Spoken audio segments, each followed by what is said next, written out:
The following is a special 90s Con 2025 review.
Strike Gunner STG for the Super NES by NTVIC, VAP, and Athena, circa 1992, a direct port of its original 91 arcade parent published by Tecmo. Bergeson, if you're watching this is for you, man.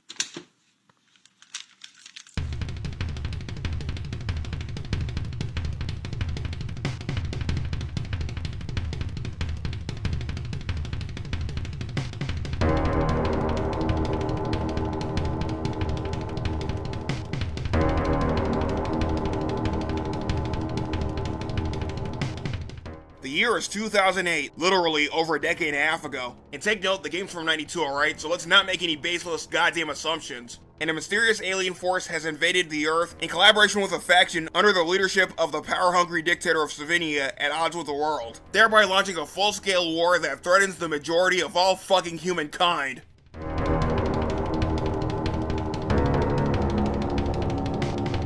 Scientists from across the globe, on behalf of the Allied nations, seriously not going there, and the Imperial Army have built two of the ultimate weapons, the modified F-14 Strike Gunners, hence this game's title, piloted by none other than Mark McKenzie and Jane Sinclair to repel the ever-loving shit out of said invasion, and to once and for all neutralize the ectoplasm-vomiting Christ out of those ass-biting alien army bastards, and those goddamn Slovenian fuckrags.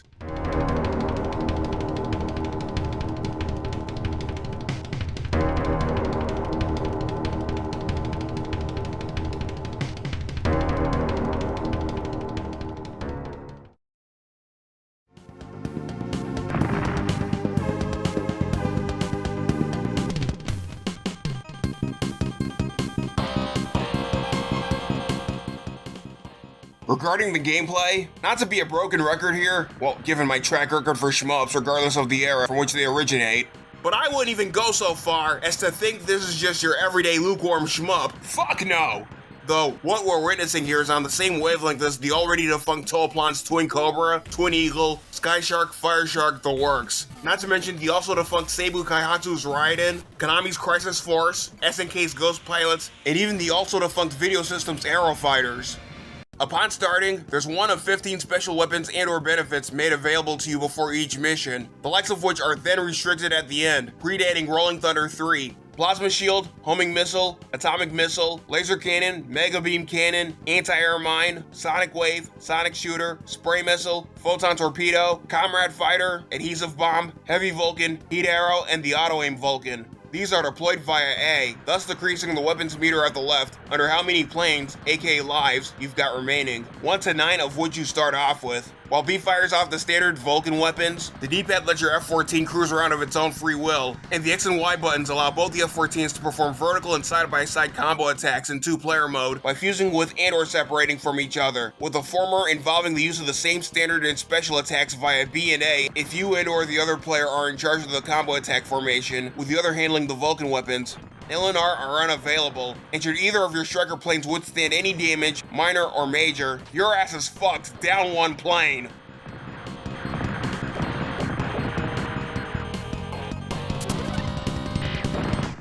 The only 3 items your F-14 can harness are a speed up unit, which boosts its speed to 3 levels, the Shot Unit, which advances its normal Vulcan firepower to 10 attack levels, and the Energy Charge Unit, which replenishes its special weapon and or benefit whenever it's used up, as provided by a stealth carrier in missions 1 through 4, a space shuttle in missions 5 and 6, and a rocket container in mission 7. And regarding the former two items, are reverted to default upon being demolished to jack shit by any adversary.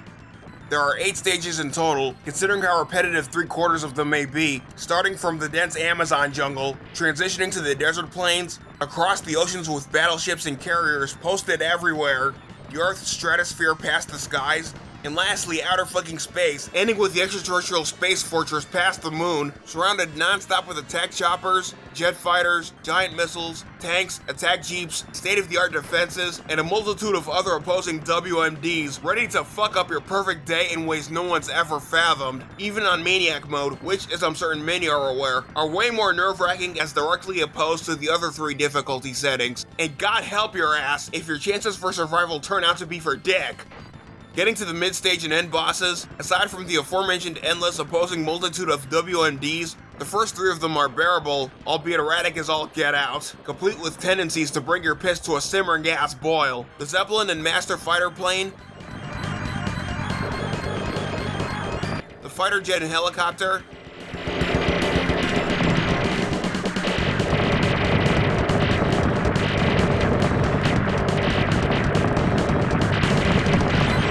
the Silver mobile carrier and crawling tank,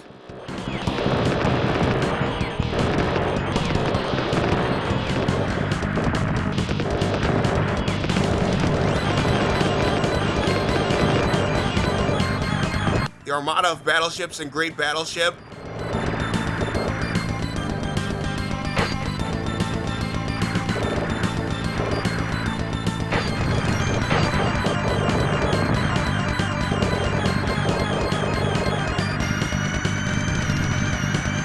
shuttles and satellite lasers, asteroids, alien warships, lunar attack crafts, and the mothership's main core, following a deathless high-speed trek through its fortress, akin to Life Force, Gradius 2, 3, 4, and onward, Abadox, and Steel Empire.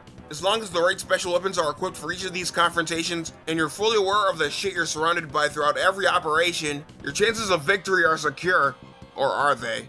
Though, on the flip side, they'll make you their bottom bitch without any warning if you happen to wind up within any target areas, or your senses happen to collapse to shit all, unless you're constantly performing one necessary maneuver after another.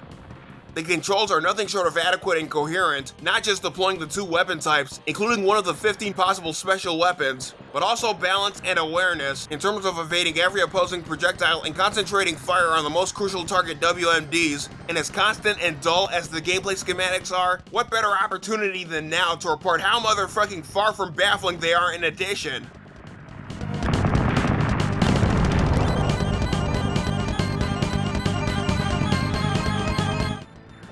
Challenge-wise, expect a major shitload of these, even if you manage to advance your plane's attack capabilities ahead of time, no matter which difficulty mode you're experimenting with. As I've just deliberated on a while ago, the chances of being overwhelmed by even more unexpected enemy patterns and cheap-ass shots, aside from the more obvious, repetitious walk-in-the-park, dead-ringer patterns we've witnessed in tons of shmups throughout history, leading to one horseshit collision after another that'll always make your ass cry fucking foul, are astronomical as shit, and beyond all logic and reasoning, no less. Hence why paying attention to what the fuck's happening around you is of the utmost goddamn importance, or substance for lack of a better fucking term. And what's more, possessing a strategic, decisive mindset on which special weapons to deploy isn't any goddamn thing to take for granted either, since, yet again, you're limited to only using any of the provided 15 once, after which you're restricted and have no other fucking alternative but to experiment with another, because only one of them can instantly drain the bar at the drop of a goddamn hat, specifically the single blast screen-clearing Mega Beam Cannon, as opposed to all the others.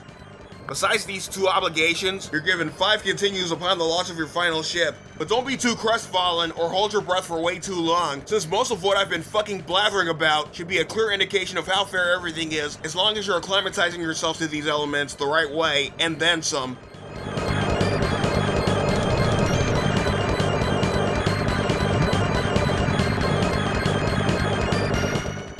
Graphically, even for yet another intense as fuck 16-bit shmup, hailing from the same year as Axelay, Firepower 2000, Imperium, Space Megaforce, Phalanx, Aerofighters, and the like, The overall presentation aspects are a mixed bag, but mind everyone, far from shitty. At least the intro sequence is promising thanks to the variety of background scene choices, not to mention the exclusive use of Mode 7 on both the plane models and the invading warship in space. The main F-14 strike gunners themselves don't disappoint either, especially in game, thanks to their overall functions including the range of weaponry they unleash. Though, in full honesty, I wish I could say the same about the variety of top view exterior sets, which, not surprisingly enough, leave an assload to be desired, even as you transition between the different battlefields on Earth and throughout the cosmos. Regarding the opposing larger scale WMDs, at least they're a hell of a lot more impactful in comparison to the minor WMDs. Like, must I go on any further for fuck's sake?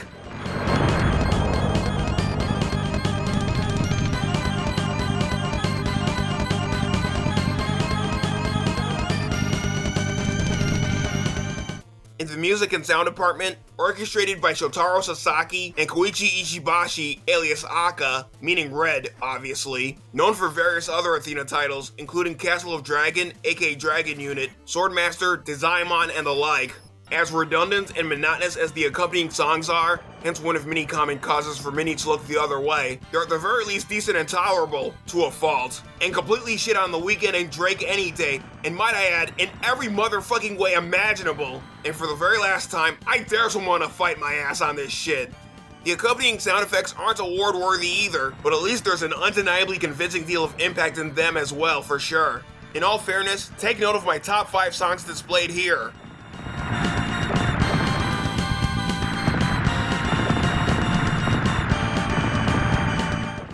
Replayability-wise, if I were you, I'd refer to what was already discussed regarding the 15 different special weapons your F-14 can exploit, plus the 2-player combo techniques you and a partner can experiment with under the 5 assorted difficulty modes, since it'd be another extreme, unmitigated drag reiterating the Christ out of everything, especially upon the 5th mission, at which point the shit will hit the goddamn fan, and there's no trace of leniency or mercy whatsoever.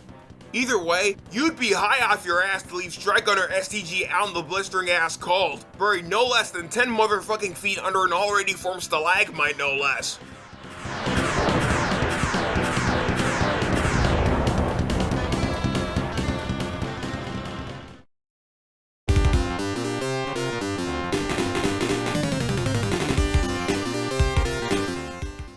Henceforth, my final verdict in a nutshell: it's easy to see why certain overlooked 16-bit shmups like this get swept under the motherfucking rug by many, mostly due to how unfairly polarized they are regarding its lack of variety and or dedication in how they're presented and executed. But not yours truly, oh shit no. Either way, I get my ass out there, strap into unparalleled intensity, aim high, shoot first and ask questions later with Strike Gunner STG, as it's definitely a worthy fucking addition to your Super NES library. Until then, this is the one and only Hardcore Retro God triumphantly signing off.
To all those Savinian shitbirds, I'd like to kill you with kindness, but all I have is, wait for it.